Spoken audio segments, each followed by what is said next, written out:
¿Qué tal? Bienvenidos a ¿De qué se habla? El medio ambiente ya no es solo una cuestión de cuidar o no a la naturaleza. Su constante deterioro ya hace parte de la amenaza a las finanzas del Estado. Cuanta más biodiversidad perdamos, más pobreza acumulamos a corto, mediano y largo plazo.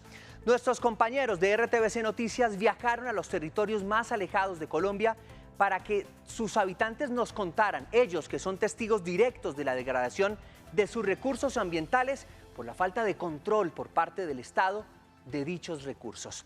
En RTVC asumimos la tarea de profundizar en los temas que más afectan a los colombianos. El medio ambiente debe ser uno de los temas prioritarios del actual gobierno para asegurar un futuro económicamente estable y viable para los colombianos. Bienvenidos, esto es ¿De qué se habla?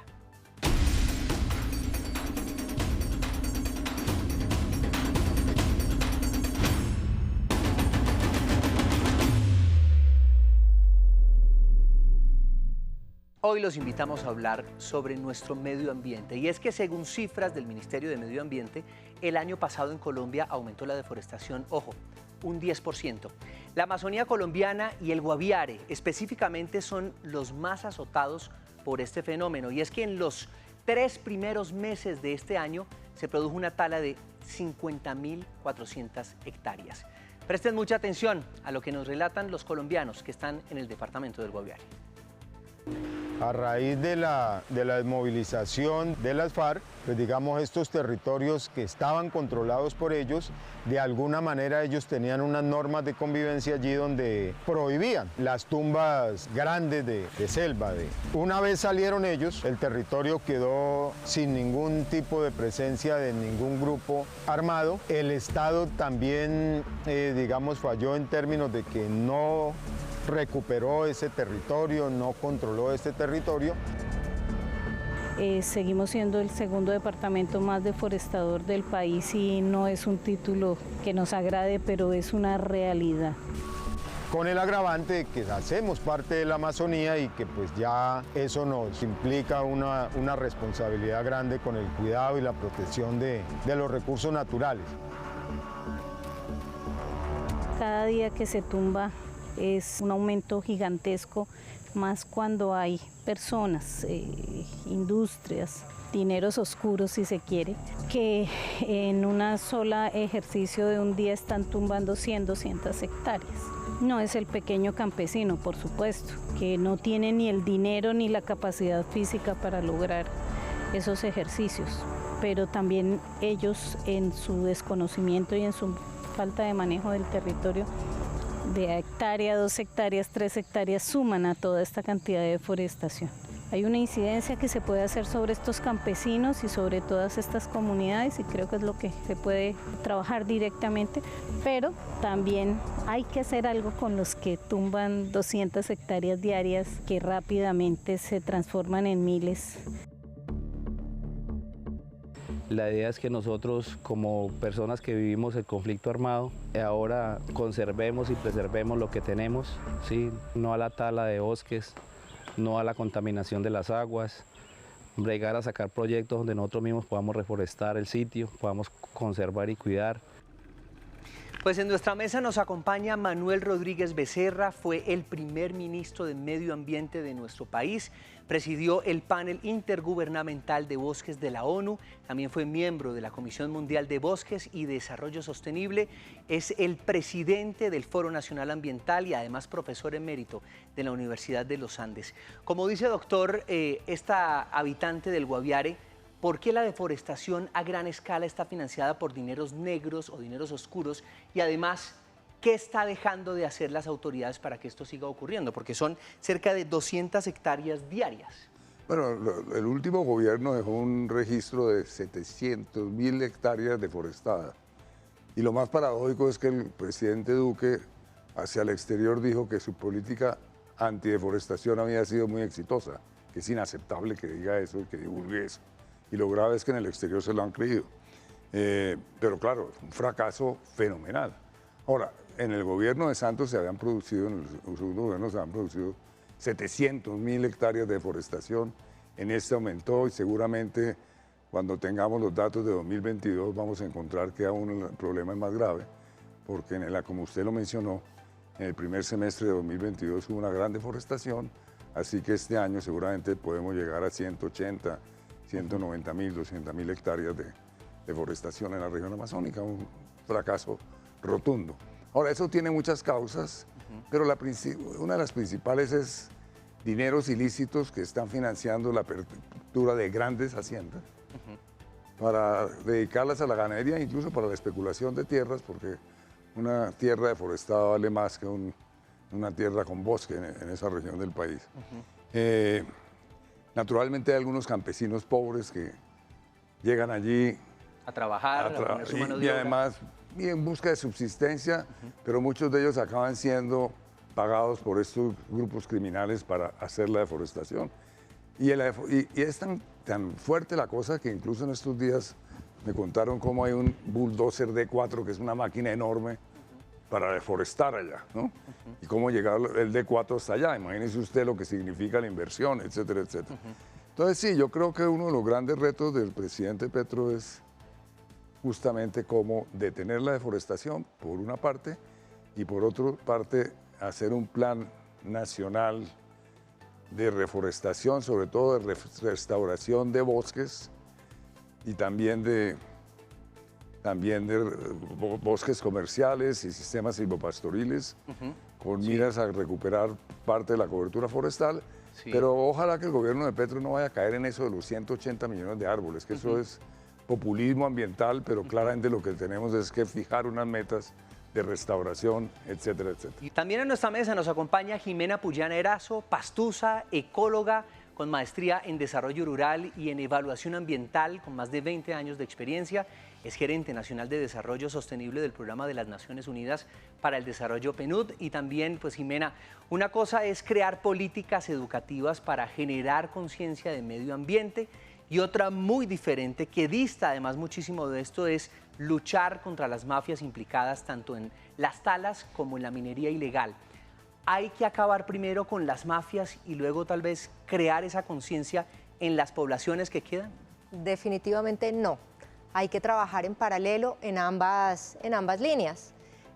Por un lado, tiene que haber una estrategia muy clara para enfrentar a estas mafias que tú mencionas, que tienen que ver con esta minería ilegal, con el problema muy serio que tenemos de la deforestación de estas grandes hectáreas en los ecosistemas más valiosos que tiene no solo este país, sino el mundo.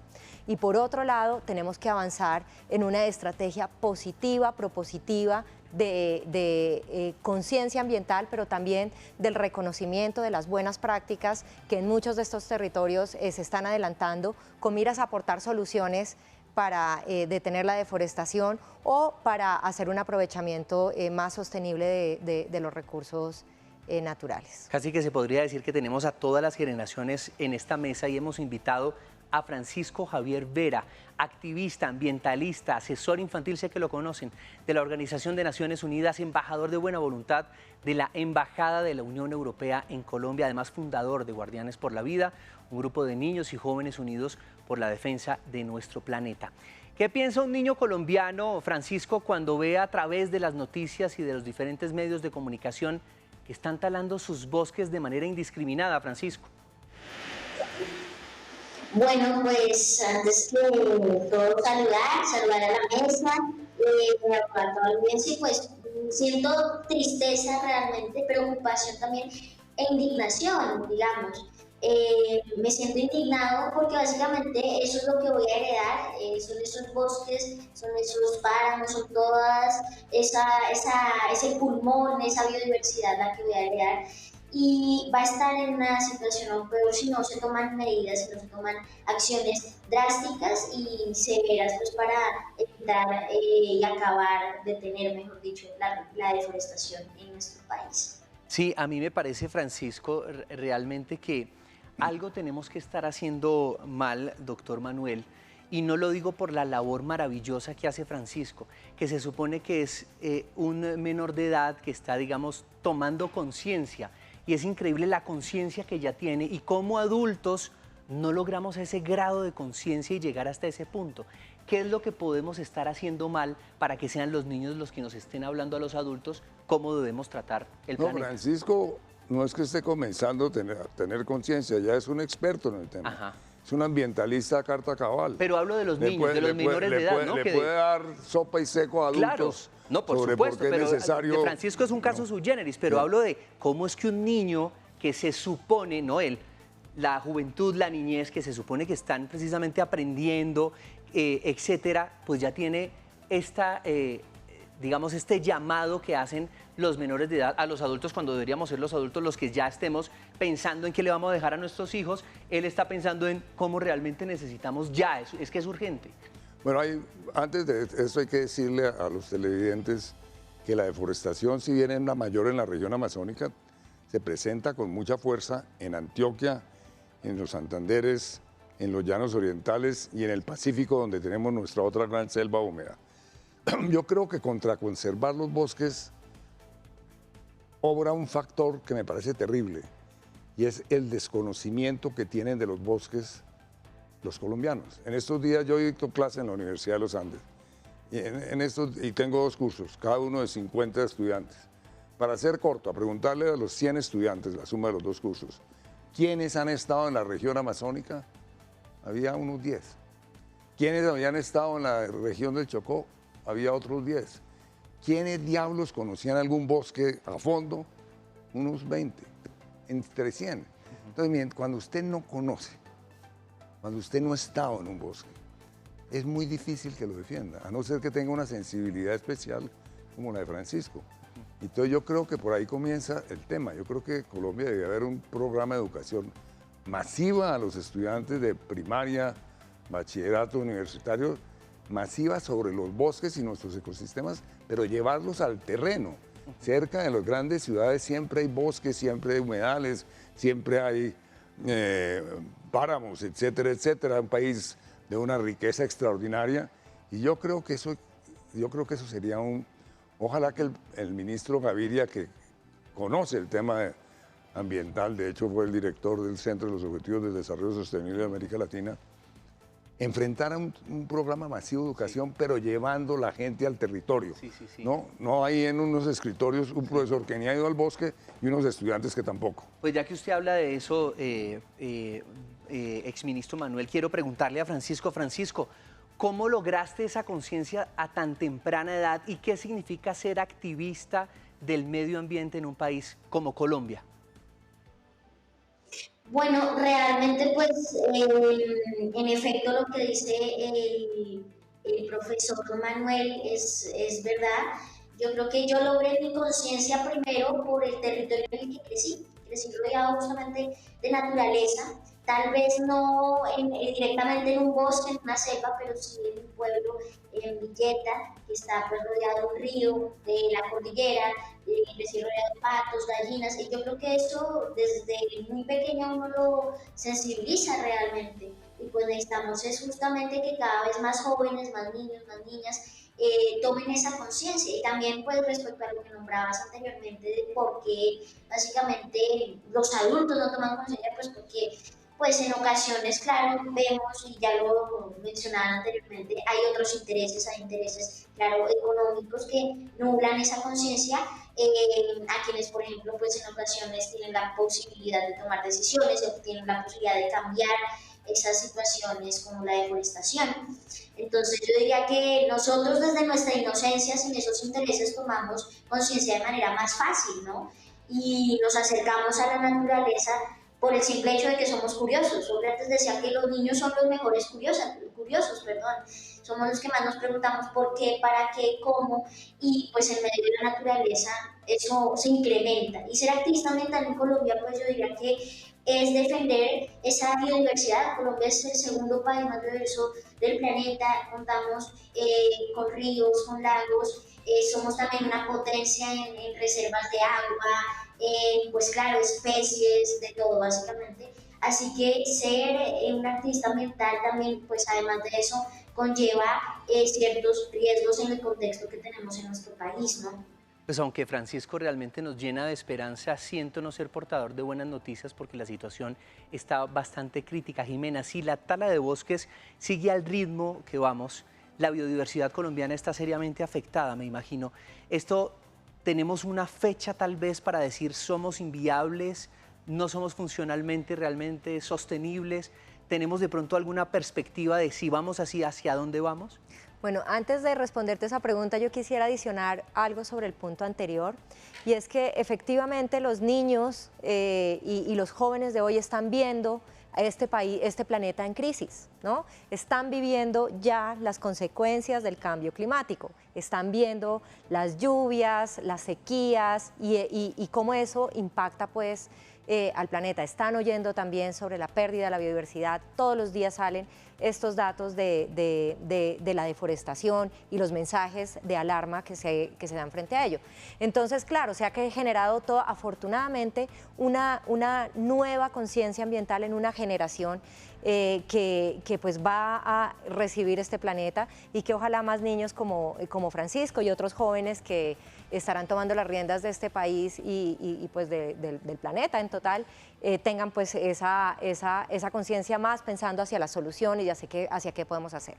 Lo segundo, frente a tu pregunta, es que la biodiversidad ya se está perdiendo.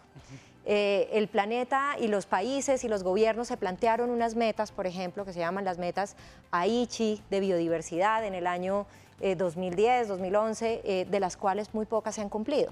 20 metas, de las cuales creo que solamente 6 se han cumplido. ¿Por qué no se han podido cumplir? Porque pues, uno realmente ve muchos compromisos, se reúnen en el G20 en una cantidad de situaciones, se comprometen a disminuir sus emisiones de gases, pero a la hora de la verdad eso no ocurre. ¿Qué es lo que está pasando? Sí, yo siento que todavía hay este rompimiento, ¿no?, entre esos acuerdos internacionales que se hacen por unos grupos de personas y lo que Manuel decía, el desconocimiento después, no solo de la sociedad y del ciudadano de a pie, sino también de muchas personas que están tomando decisiones en sectores económicos muy estratégicos y que desconocen esa información, que ya no es simplemente la información de unas personas que se reúnen en unos espacios y dicen qué debería pasar en el mundo y para dónde deberíamos ir, sino que se basan en la ciencia, en reportes que científicos en el mundo están aportando sobre qué está pasando con el cambio climático, qué está pasando con la biodiversidad. Y no es un problema que solo pueda resolver el sector ambiental o 3 o 4 personas sentadas en unas reuniones por fuera,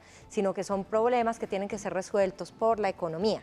Y eso requiere recursos, voluntad política. Yo espero pues que también en este nuevo periodo que está entrando Colombia, en este nuevo gobierno, haya, además de todas estas manifestaciones que se están dando, ese compromiso, que es lo que estamos viendo, que parece que va a ser sobre una agenda ambiental mucho más progresista y mucho más enfocada en la acción y en cambios. Pues es lo que esperamos todos realmente. Según expertos del Ministerio del Medio Ambiente, tal y como van las cosas en Colombia, las acciones y políticas ambientales deben ser implementadas ahora. Pues de no ser así, digamos que a corto plazo la recuperación de la naturaleza perdida sería completamente imposible. O sea, es ahora o nunca. Ya regresamos.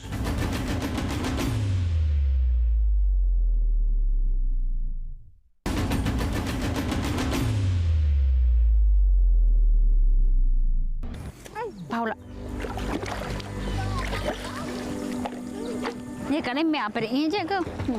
Y una sola golondrina no llama.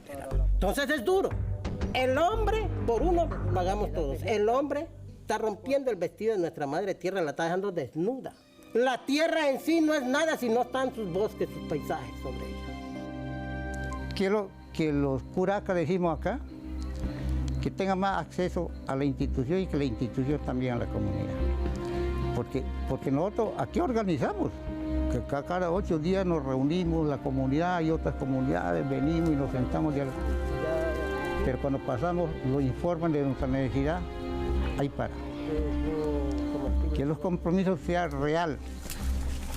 Mire que es increíble, se supone que la educación está en las ciudades, ¿cierto? Por lo menos el sistema educativo, y estas personas que viven en los bosques de Colombia tal vez entienden aún mejor las necesidades que tenemos como seres humanos.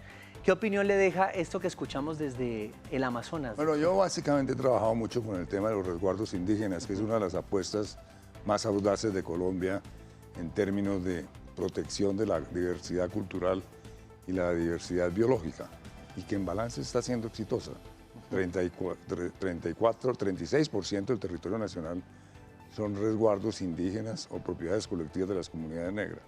Y básicamente el punto es que los pueblos indígenas milenariamente han hecho parte y han vivido con la naturaleza. Su cultura está profundamente imbricada y en simbiosis con la naturaleza. Entonces, digamos, no es extraño que ellos nos estén diciendo esto, porque quien conoce los bosques centímetro a centímetro y saben cómo deben protegerse, en dónde deben protegerse, dónde pueden aprovecharse para sus necesidades básicas, pues son los indígenas y las poblaciones negras. Pues ante este caos que se vive en el medio ambiente, son necesarias soluciones urgentes.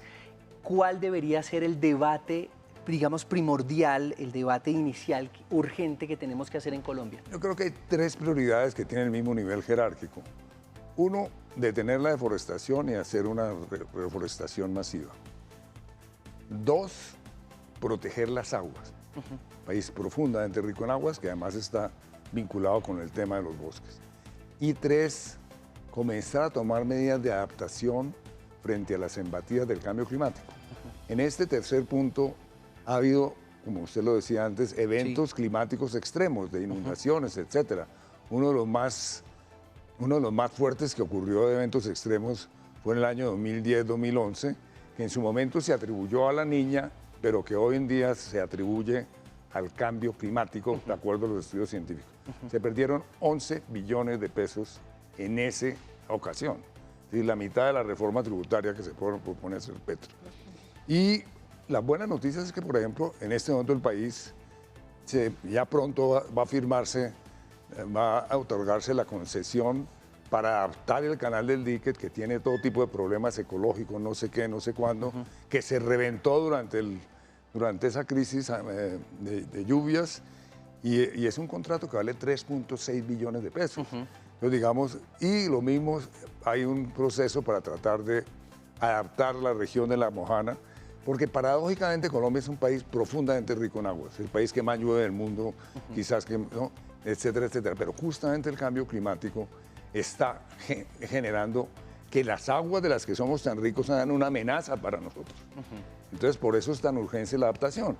Y obviamente, muy relacionado con la adaptación es el tema de los bosques, porque parte del, digamos, del ciclo del agua depende de los bosques. Entonces, por eso es tan importante la protección de las cuencas hidrográficas. Y naturalmente, en el caso del agua hay que tomar muchas otras medidas, como tiene que ver con la descontaminación de los ríos, ¿no?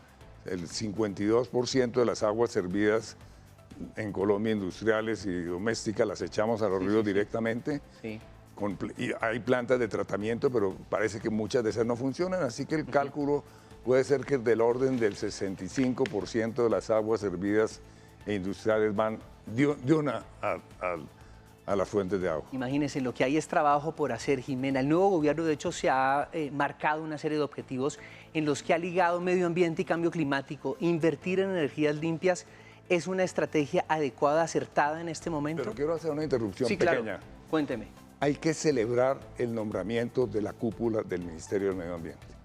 En la ministra, la directora de Parques, el director de Políticas Ambientales y el director de la otra sección, el viceministro de las Políticas Ambientales y el viceministro de las CAR y de la normatividad ambiental. Son 4 ambientalistas de primera línea.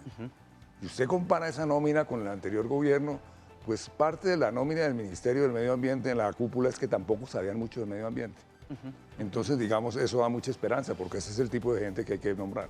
Jimena, para usted, ¿cuál podría ser el debate urgente que tenemos que surtir en Colombia de inmediato? Pues ahí estoy completamente de acuerdo con lo que menciona Manuel. Muy necesario avanzar en detener la deforestación.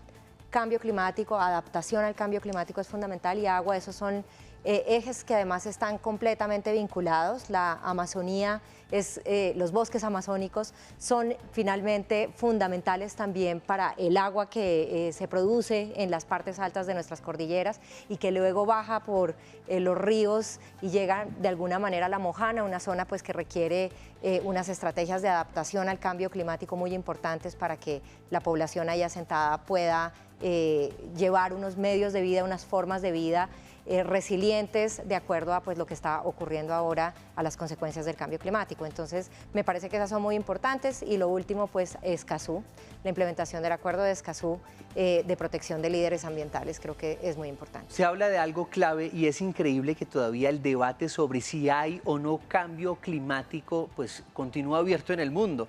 Recordando precisamente que hace muy poco el expresidente de los Estados Unidos lo negó categóricamente. Quiero preguntarle a Francisco, ¿el cambio climático existe o es algo para generarnos terror? ¿Qué crees tú? Bueno, pues yo no lo creo, yo lo veo básicamente, lo estamos viendo, o sea, es simplemente un ejemplo de cómo es algo real, hay que tener muchísima ceguera para no verlo o tener lo que decía antes, muchísimos intereses como para tampoco hacerlo. O tan solo el presidente también actual de Brasil, Jair Bolsonaro, que también es un gran negacionista del cambio climático y del calentamiento global. Yo creo que esto es una discusión que básicamente tiene una respuesta clara y contundente, y es claro que existe y claro que ya estamos viendo afectaciones. No es algo que va a suceder para dentro de unos cuantos años, para dentro de unos 10, 30, 40 años o para cuando las proyecciones lo dicen, sino es algo que está impactando y sucediendo ya. Y respecto también a un tema que es de especial importancia que ya nombró el profesor Manuel, pues básicamente es justamente ver y celebrar que en ese ministerio, en esa cartera ambiental, pues hayan nombrado a una persona como a la ministra de Ambiente, que es Susana Muhammad, que además también fue una persona que justamente impulsó la declaratoria de la emergencia climática en Bogotá. Y además pues también como una profesora y una experta como lo es Sandra Algardi. Así que básicamente yo diría que todos estos ejemplos de acciones de emergencias climáticas, de manifestaciones como huracanes, como altas temperaturas que estamos viendo en Europa, pues ya son una respuesta a que el cambio climático es real. Pues Francisco, yo quiero agradecerte por todos los niños, especialmente y particularmente por mis hijos. Gracias por luchar por el futuro de nuestro país, de verdad. Desde donde estés te agradecemos inmensamente. Muchas gracias por la invitación a este espacio, pues un gusto realmente poder haber compartido acá con panelistas básicamente también, que son expertos también. Y pues nada, mi mensaje básicamente es a que alcen sus voces como ciudadanos para así dar un mensaje final y que nos levantemos unidos por el medio ambiente, por la vida y por la biodiversidad de nuestro país. Y ojalá pueda regresar pronto a nuestro país. Muchísimas gracias también a usted, doctor Manuel. Muchas gracias por la invitación. Muchas gracias. Muchas cosas por hablar, pero lamentablemente en media hora no podemos darle solución a este tema que es bastante complejo. En Colombia se habla de medio ambiente, se habla también de cambio climático. En Colombia sobre todo se habla de biodiversidad. El futuro de la naturaleza colombiana es responsabilidad de todos. Usted tiene mucho que ver. Hoy más que nunca debemos tomar conciencia que debemos cuidar la casa común de todos nosotros, de todos los colombianos, porque la biodiversidad de nuestra nación es patrimonio nuestro y de la humanidad. A ustedes muchas gracias. Esto es De Qué Se Habla.